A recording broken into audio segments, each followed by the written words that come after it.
ये डोरेमोन की सबसे डरावनी कहानी है जो कभी टीवी पे नहीं दिखाई गई। रात के 12 बजे थे। नोबिता अपने कमरे में अकेला था। डोरेमोन सो चुका था। बाहर तेज हवा चल रही थी और खिड़की थप थप करके बंद हो रही थी। नोबिता ने सोचा, आज थोड़ा डोरेमोन के गैजेट से मजा करते हैं।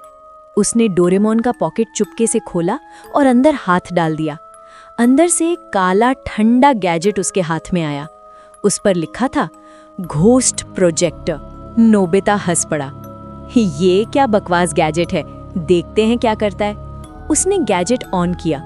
रूम में एक अजीब रोशनी फैली और सामने एक छाया दिखी, एक छोटी सी डोरेमोन जैसी पर काली और बिना आंखों वाली। नोबिता चिल्लाया, डोरेमोन, ये क्या है? डोरेमोन उठकर आया। नोबिता, तुमने क्या ऑन किया? तभी वो छाया डोरेमोन के पास गई और उसके अंदर घुस गई। अब डोरेमोन के चेहरे पर अजीब मुस्कान थी, उसकी आंखें लाल चमक रही थी। उसने धीरे से कहा, तुम्हें कभी भी गैजेट के साथ खेलना नहीं चाहिए था नोबिता। फिर लाइट्स बंद हो गईं, बस एक मैकेनिकल हंसी सुनाई दी। अगली सुबह डोरेमोन और नोबिता दोनों गायब थे। रूम में सिर्फ एक छोटी सी नोट पड़ी थी, घोस्ट प्रोजेक्टर हमेशा के लिए एक्टिव हो गया। सुबह शिजुका ने नोबिता के घर के बाहर दरवाजा नॉक किया। कोई जवाब नहीं आया। दरवाजा हल्का सा खुला हुआ था। अंदर गई तो पूरा कमरा ठंडा और अंधेरा था। डोरेमोन का पॉकेट खुला पड़ा था और टेबल पर एक गैजेट रखा था, घोस्ट प्रोजेक्टर, जो बिना लाइट के भी हल्का सा ग्लो कर रहा था। शिजुका डरते हुए बोली, ये क्या चीज है और नोबिता कहाँ गया? उसने देकीसुगी को बुलाया। दोनों ने मिलकर गैजेट को ध्यान से देखा। देकीसुगी ने कहा, ये शायद कोई होलोग्राम या प्रोजेक्शन डिवाइस लगता है, चलो इसे चालू करके देखते हैं। शिजुका बोली, नहीं, नोबिता ने शायद इसी से कुछ गलत किया था। लेकिन देर हो चुकी थी। देकीसुगी ने बटन दबा दिया। गैजेट से एक काला धुआं निकलने लगा और हवा में एक आवाज गूंज उठी, आखिर तुम्हें भी क्यूरियोसिटी ने फंसा ही लिया। तभी सामने नोबिता दिखाई दिया, लेकिन उसकी आंखें पूरी तरह काली थीं और उसके पीछे डोरेमोन खड़ा था, पर उसका रंग ब्लू नहीं बल्कि बिल्कुल पिच ब्लैक था।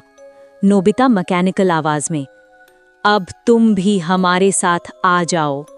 शिजुका चीख पड़ी, डोरेमोन, ये तुम्हें क्या हो गया? डोरेमोन बोला, मैं नहीं, मैं वो हूँ जो इस गैजेट के अंदर था। तभी उसकी पॉकेट से 2 और हाथ निकल आए, जैसे कोई दूसरा डोरेमोन उसके अंदर से बाहर आने की कोशिश कर रहा हो। देकीसुगी ने हिम्मत जुटाई, गैजेट उठाया और जोर से फ्लोर पर पटक दिया। एक तेज ब्राइट फ्लैश हुआ। डोरेमोन और नोबिता दोनों हवा में विलीन हो गए। कमरे में सिर्फ एक छोटी सी नोट बची थी, जब तक गैजेट जिंदा है हम लौट कर आते रहेंगे। उसी रात शिजुका ने सपने में महसूस किया, कोई उसके कान के बिल्कुल पास फुसफुसा रहा था, प्रोजेक्टर अब तुम्हारे कमरे में है। अगर आपको ये वीडियो पसंद आ रही है तो एक छोटा सा लाइक कर दो और चैनल को सब्सक्राइब कर लो। रात के 2 बजे शिजुका ने एक अजीब मैकेनिकल नॉइज सुनी, वर क्लिक वर।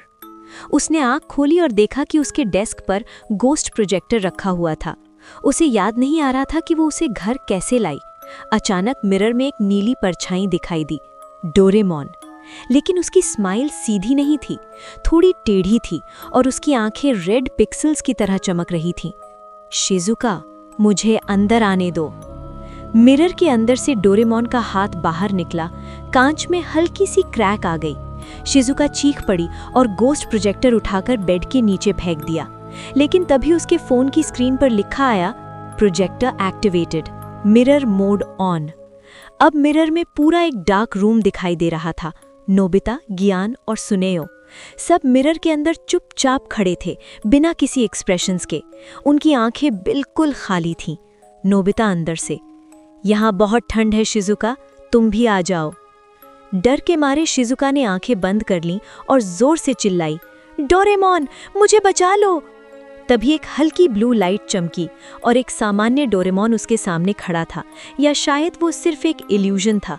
उसने कहा, ये सब मैंने नहीं बनाया, ये गैजेट मेरे फ्यूचर का एक कैंसल्ड एक्सपेरिमेंट था। डोरेमोन ने प्रोजेक्टर उठाया और उसे डिस्ट्रॉय करने की कोशिश की, लेकिन प्रोजेक्टर से एक आवाज़ निकली, too late, mirror world is now open. Mirror के अंदर से एक काला डोरेमोन बाहर निकला। उसके 4 हाथ थे, उसके चेहरे पर रेड स्माइल थी और उसकी पॉकेट से गहरा अंधेरा धुआं निकल रहा था। मैं हूँ शैडो डोरेमोन, अब असली दुनिया मेरी है। रूम की लाइट ब्लिंक हुई और सब कुछ ब्लैक हो गया। सुबह जब शिजुका की माँ कमरे में आई तो उन्होंने देखा मिरर के अंदर शिजुका खड़ी थी, सीधी नज़र से देख रही थी और उसके पीछे डोरेमोन का शैडो मुस्कुरा रहा था। क्या आप पार्ट 2 देखना चाहते हैं?